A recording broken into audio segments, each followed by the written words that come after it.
So Karen Reed is being charged with second-degree murder, manslaughter while operating under the influence of alcohol, and leaving the scene where there has been personal injury and death. Now, let's just put it out there right now. Guilty on that last one, for sure. She was drinking and driving. They were all drinking and driving. The cops? Yeah. Whoa. They were all drinking and driving. She said that's what they did. They had like their routine. You know, they would go, the cops needed to blow off some steam, which is fully understandable. But then they knew, you know, back roads to get where they needed to go. And they were cops. So it didn't. Right. But like that in closing arguments, which I thought the defense's closing argument was absolutely brilliant. And then sitting through the Commonwealth's closing argument made me want to pluck out every single one of my eyelashes. But he just kept saying over and over and over again, she was drunk and she was drunk and she was drunk. It's like, that we know. Yeah. No one's debating that. We get it, buddy. It was just like. Everybody was drunk. Everybody was drunk. So that's what she's being charged with. After a night of drinking with her boyfriend, Boston police officer John O'Keefe. The next morning when John didn't come home, Karen went ballistic and went looking for him. Sadly, she would find him gravely injured on the lawn of the home that she had dropped him off at, which is the 35th Fairview, that she had dropped him off less than 6 hours prior. And John's injuries would include abrasions to the nose, one of which, see, this is very important, okay? Cuts. Yeah, okay. One of which had a small piece of glass sticking out of it. And when Karen plucked the piece of glass out of his nose, the injury bled. He had a cut above his right eye, a laceration, and a fracture. It's about this big. And the way it looks is, and there's a lot of, expert testimony, but to me, just looking at it as somebody who doesn't know anything about anything, it's like the back of his head, and then you can see where there's a fracture, and it kind of goes in. So it looks like he hit it on the ledge of something, or he was struck with something. Right. Like an indent. Yes, and this would inevitably be what ended up killing him. Sadly, it didn't happen right away because, if somebody's going to pass, you don't want it to be prolonged. Right. But, so he had the fracture and the laceration to the back of his head. He had a small scrape, like a pretty insignificant scrape on his right knee. And very, very interesting cuts to his right arm that we will talk about today in detail. Okay. But it should be noted that, he got what the Commonwealth is trying to prove is that he got hit by a SUV, and his injuries are like, what, from yeah, so he's up. got some on his arm, right? Mm-hmm. But it's all his head, and then he's got this little scratch on his knee, so it's like that's not that big of a deal. But it's like you're expecting John was 216 pounds, and you're expecting that if I backed into you with my SUV right now, yeah, I would think you would have some probably rib damage, maybe a hip thing. Yeah, you'd also probably notice I'd be a little colder to you. I'd be a little passive aggressive, a little more. What do you want to hit me with your SUV again? Yeah, that's right. You want a coffee? Oh, why? What? So you just hit me with it? I'm trying to be nice. So after I hit you with my SUV, I'd definitely buy you a coffee. So yeah, we'll talk about the cuts on his arm because that's a big point in the trial.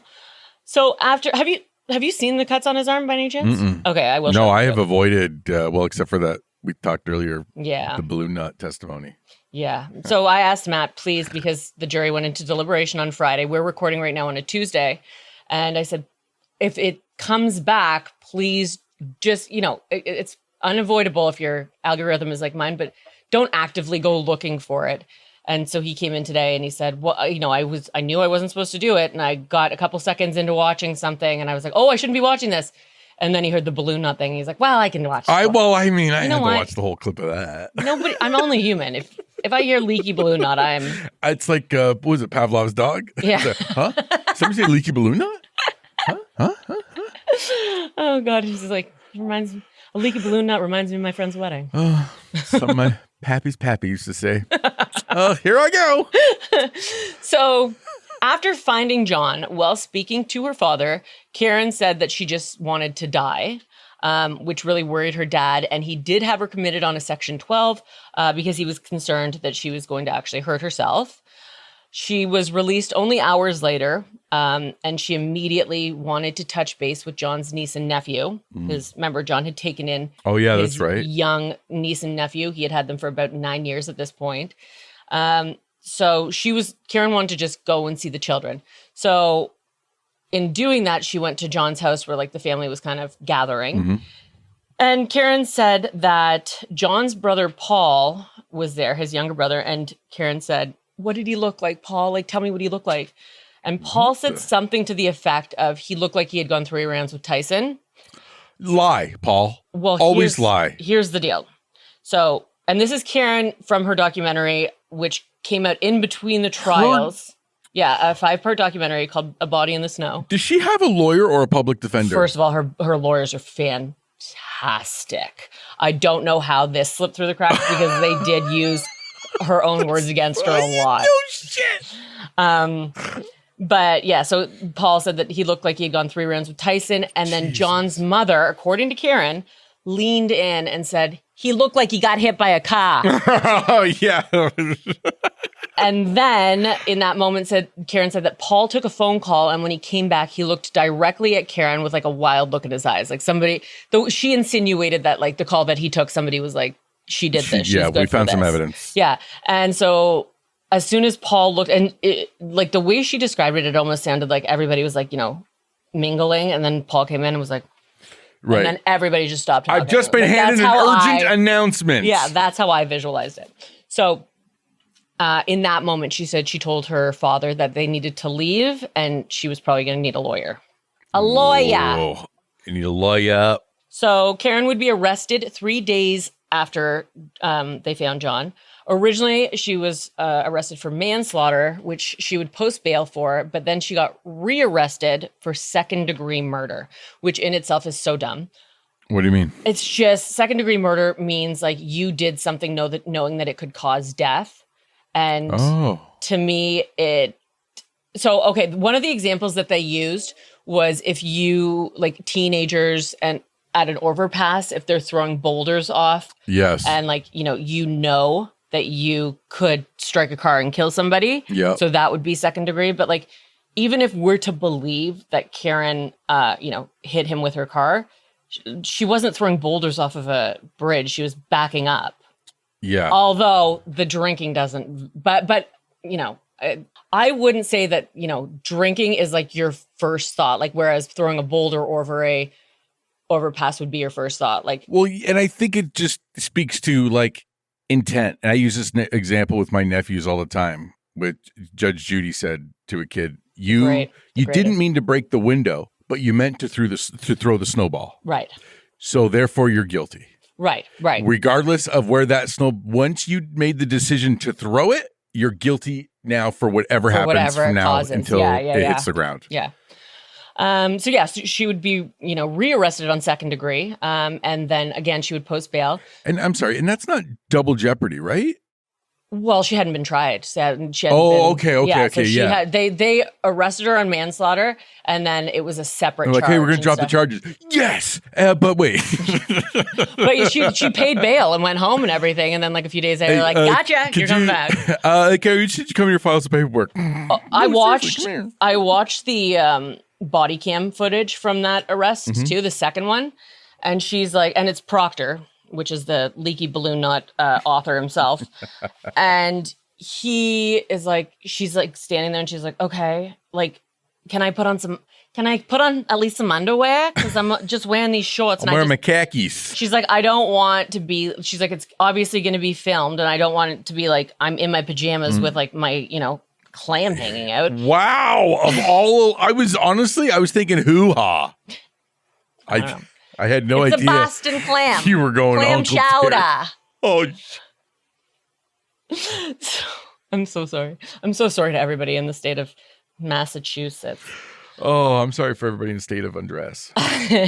But so eventually, she goes and they put her in the back of the cruiser, and then Proctor's like, you see that? She's a wacko. She only cares about how she looks on the TV. Oh my God. Well, she doesn't want. Yeah. Yes. Everybody's right there. Yes. You know what? Sometimes people like to put on underpants when they go out. Yeah, not me. Yeah, I don't know those people. All your underpants are just scattered in bathroom garbages all around the GTA. Help yourself to some underwear on your way out. So the last episode, we went through a lot of the times and calls. Like if you remember, Jen McCabe was incessantly texting and calling John to find out where him and Karen were. Weren't they coming? Are you coming? Are you here? Yeah, Park behind me. It's like, you're very thirsty. Eager for somebody that you barely know. Like you coach his niece's basketball team and you're like, I can't wait for that guy to get here. Yeah. What's your saying? Get that girl a Gatorade. She thirsty. That is my saying. I love it. So yeah, we went through all of that. We went through when Karen's phone connected to John's Wi-Fi in his home. There's so much information that we did in the first episode. If you haven't listened to it, I don't recommend it. Why would you jump in number 2? It's not one of those ones where it's like a lot of just kind of things happen. Like it's not like porno sequels, like Bareback Adventures 1, and then like you could watch Bareback Adventures 4 without seeing 1 to 3. Really? You can. Yeah. Oh, you were starting at the beginning. I did. Yeah. It was hard to get through. It was. Yeah. So to know I can go right to 4 is great information. Yeah, you jump right in wherever you want. You just saved me hours. But yes, this one you will literally miss the first half of the story. Yeah, it's very important. You literally started like, wait, there's a trial? What's happening here? These guys suck. So yeah, give it a listen. And while you're at it, if you're just listening to the podcast, please go to YouTube and find our channel. Oh yeah, at Everything Scary Pod, and like and subscribe. We have to start doing stuff like that, and I'm not conditioned to. Feels very douchey. Super douchey. Smash that like and subscribe smash it, guys. My nephew, we were driving to soccer and he said something about, he was doing an impression of somebody on YouTube and he's like, hit that like and subscribe button. And I was like, could you replicate that? Like so I think we're going to do like a very adorable video of him doing it. Yes. That would be way better than us doing exactly. it. Yeah, like, sure. That's a great like idea. and subscribe for my uncle. How old is he? He's not that young. He's like 8. You're like, he actually just has a speech impediment and you're being rude. Yeah, he's a full adult. He was hit in the head with a baseball bat when he was a kid. So, we talked about, remember, one of my, for me in the case, like one of those like glass smashing moments was to watch Karen Reed back out of John O'Keefe's driveway that morning. And you can very easily see her Lexus clip his Chevy. And that's an alternate excuse for why her taillight was damaged, because that would have been right where it was hit. We talked about the inverted video from the Canton. The police, that was weird. It's crazy. Like a fully doctored video submitted on behalf of the department. Yes. Well, and on behalf of the Commonwealth too, until people were like, wait a second, all those words are backwards. And he's like, no. Yeah. Of course they're backwards because this is a mirror image. And you're like, well, that's fucking important. Yeah, because you had her from the other side. Was it the other side of the car? So their whole thing was that nobody went near that right taillight. Oh, yeah, that's right. And then when you look at it flipped, that's the only place fucking leaky balloon not Proctor was.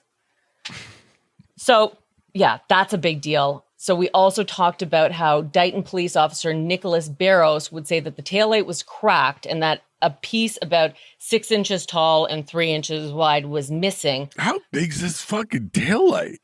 It's like it goes onto the trunk and then on the side of the car as well, right? And it's an SUV. It's a Lexus SUV, yes. Oh, I don't know. I'm not familiar with the brand. Oh, yeah. More of a... What kind of a car do you have? More of a Honda guy. Was that blue? Yeah. So, he said that it was cracked. And when they asked him, they were like, hey, is this the taillight? And they showed him like what's in evidence. And he said, absolutely not. He said it was damaged. That's completely smashed out. Yeah. And so that was huge because he does not have a connection with anybody on Canton or anything, but he is still a police officer. So, kind of going against the blue might be. Right. The brotherhood. Yeah. So we also went through when the pieces of the taillight were found in the snow, which was not at 6 a.m. when John was found. It was actually only moments after the video showing Proctor behind the taillight in the Canton Sallyport. Mm-hmm. And it was only a couple minutes drive from the Sallyport to 34 Fairview. It was a 1.5 mile distance. So right now I'm going to get into one of the owners of the home, Brian Alberts. Mm-hmm. He lived there. That's what happens when you own a home. Sometimes you rent it out. I don't know. That's right. It's neither here nor there. So we went through the answered and unanswered calls between, John O'Keefe and Jen McCabe, who, like I said, if you recall, was the basketball coach for his niece. And she was also sisters with Nicole Alberts, who was the homeowner as well. So it's Nicole and Brian that own the house. And Jennifer is thirsty. Jennifer is her sister, and she is married to a man named Matt. She's married? Yeah. And she's so thirsty for this guy? And her husband was there, so... Oh, my God. She was probably asking the husband, like, oh, my God, do you think he's going to be here? Where is he? He's like, I told you to stop watching number 4 of... What was it called? Brokeback Adventures, maybe? Or Bareback Adventures? Like so, yeah, they were there. They were at 34 Fairview. I'm not sure that Nicole actually would have been on the title of the house, though. And that's important because the Albert family home had been in the Albert family since it was built in 1974. Okay. It was the childhood home of Brian, and this is worth remembering in a little bit. Okay, that he never moved out. He lived in his parents' house, sans parents. Outlasted them. Or kicked him out. He's like a parrot.